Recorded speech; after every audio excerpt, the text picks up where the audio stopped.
Welcome back to my channel.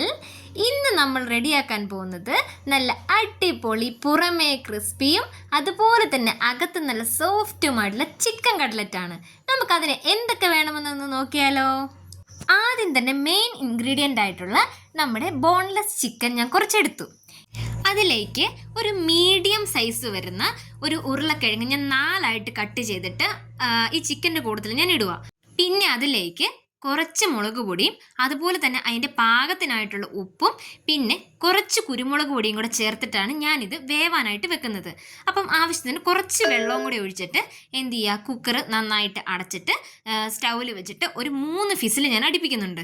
അപ്പം നമ്മുടെ ഉരുളക്കിഴങ്ങ് നന്നായിട്ട് വേകാൻ വേണ്ടിയിട്ടാണ് കേട്ടോ. ഉരുളക്കിഴങ്ങ് ഞാൻ ചിക്കൻ്റെ കൂട്ടത്തിൽ തന്നെ ഇട്ടങ്ങ് വേവിച്ചു. അതാകുമ്പോഴത്തേനും പെട്ടെന്ന് രണ്ടും ഒരുമിച്ച് നമുക്ക് പുഴുങ്ങിയെടുക്കാമല്ലോ എന്ന് ഞാൻ ഓർത്തു കേട്ടോ. എന്നിട്ട് നമ്മൾ ഈ വെന്ത ഉരുളക്കിഴങ്ങുണ്ടല്ലോ അത് വേറൊരു പാത്രത്തിലേക്ക് മാറ്റിയിട്ട് നന്നായിട്ടൊന്ന് ഉടച്ചെടുക്കുക.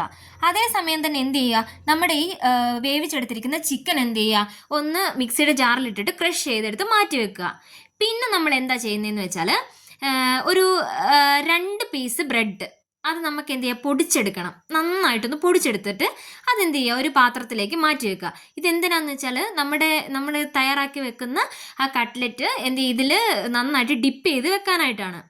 ഇനി നമ്മുടെ നെക്സ്റ്റ് സ്റ്റെപ്പ് എന്താണെന്ന് വെച്ചാൽ ഒരു തവയിലേക്ക് കുറച്ച് എണ്ണ ഒഴിച്ചിട്ട് ഇത്രയും കൂട്ട സാധനങ്ങൾ, അതായത് ഇഞ്ചി, വെളുത്തുള്ളി, മല്ലിയില, പച്ചമുളക്, സവോള, ഇത്രയും സാധനങ്ങൾ എന്ത് ചെയ്യുക, നന്നായിട്ടൊന്ന് വഴറ്റണം. ഒത്തിരി വഴരണ്ട, ബ്രൗണിഷ് കളറിലേക്ക് പോവണ്ട, എന്നാലും ഇതൊന്ന് വാടി വരണം. അപ്പോൾ ആവശ്യത്തിന് നമ്മൾ ഉപ്പും ചേർത്തിട്ട് നന്നായിട്ട് ഇത് വഴറ്റിയെടുക്കുക. വഴന്ന് വരുന്ന ഇതിനകത്തേക്ക് നമ്മൾ ആവശ്യത്തിനായിട്ടുള്ള പൗഡർ ചേർത്ത് കൊടുക്കണം. ഞാൻ ഇതിനകത്തേക്ക് മീറ്റ് മസാലയാണ് ചേർക്കുന്നത്. ചിക്കനേക്കാൾ എനിക്കിഷ്ടം മീറ്റ് മസാലയാണ്. മീറ്റ് മസാല ഇട്ടിട്ട് കുറച്ച് മുളക് പൊടിയും ചേർത്ത് പിന്നെ ആവശ്യത്തിന് ഉപ്പും ചേർത്തിട്ട് ഞാൻ എന്ത് ചെയ്തു, നമ്മൾ ക്രഷ് ചെയ്ത് വെച്ചിരുന്ന നമ്മുടെ ഈ ചിക്കൻ എന്ത് ചെയ്യുന്നു അതിനകത്തേക്ക് ഇട്ട് കൊടുത്തു.